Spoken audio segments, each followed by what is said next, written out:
کی انکم ہے جس کسان کی، اس کو ٹیکس سے ایگزمپٹ کر دیا گیا، اچھی بات ہے۔ 6 لاکھ سے جو 12 لاکھ کی ٹیکس کی انکم کی سلیب ہوگی سر، وہ 15% ٹیکس پے کرے گا۔ 12 لاکھ سے 16 لاکھ کی سلیب میں جو بندہ آئے گا وہ 90,000 پلس 16 لاکھ سے 12 لاکھ سے زائد جو آمدن ہوگی اس پہ 20% ٹیکس پے کرے گا۔ اسی طرح 16 لاکھ سے 32 لاکھ کی جس کی آمدن ہوگی وہ 1,70,000 پلس جو 16 لاکھ سے زائد اس کی آمدن ہوگی اس پہ 30% ٹیکس ادا کرے گا۔ تو یہ کل رقم بنتی ہے سر 1,70,000 جمع 4,80,000 6,50,000، جس کی کل آمدن سالانہ 32 لاکھ ہوگی، وہ 6,50,000 ٹیکس پے کرے گا سر۔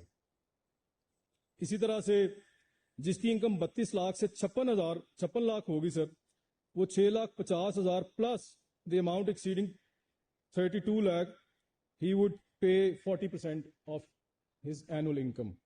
تو یہ ٹوٹل اماؤنٹ بنتی ہے 16,10,000 روپے سر۔ جس کی سالانہ آمدن 56 لاکھ روپے ہے وہ 16,10,000 روپے ٹیکس میں پے کرے گا سر۔ اسی طرح آگے چلتے ہوئے جس کی انکم سر 56 لاکھ سے زائد ہے وہ 16 lakh plus 45% of the amount exceeding 56 lakh pay کرے گا۔ تو یہ اس کا اندازہ آپ لگا لیں، 16,10,000 تو وہ 56 لاکھ پے کرے گا۔ اس سے اوپر اگر فرض کر لیں 50 لاکھ اس کی آمدنی اور ہے، فرض کر لیں ٹوٹل آمدن اگر ایک بندے کی سالانہ 1 کروڑ روپیہ ہے تو وہ 16,10,000 روپیہ پہلے پے کرے گا، پھر جو اوپر والا 50 لاکھ روپے 44 لاکھ روپے اس پہ 45% پھر سے پے کرے گا۔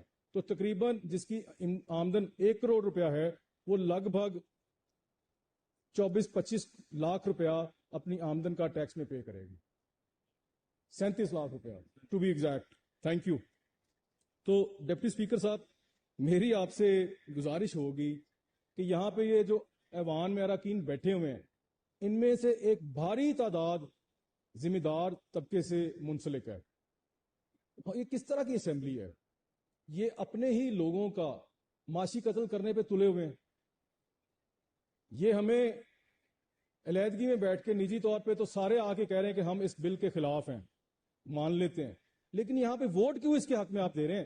اپنے اوپر آپ ایک ایسا قانون مسلط کیوں کرنے پہ تلے ہوئے ہیں؟ نہ صرف اپنے اوپر، اپنے جیسے جو دوسرے دیگر آپ کے بہن بھائی ہیں ان کے اوپر بھی آپ اس طرح کے قانون کا اطلاق کرنے جا رہے ہیں جس کو آپ خود ماننے کو تیار نہیں ہیں۔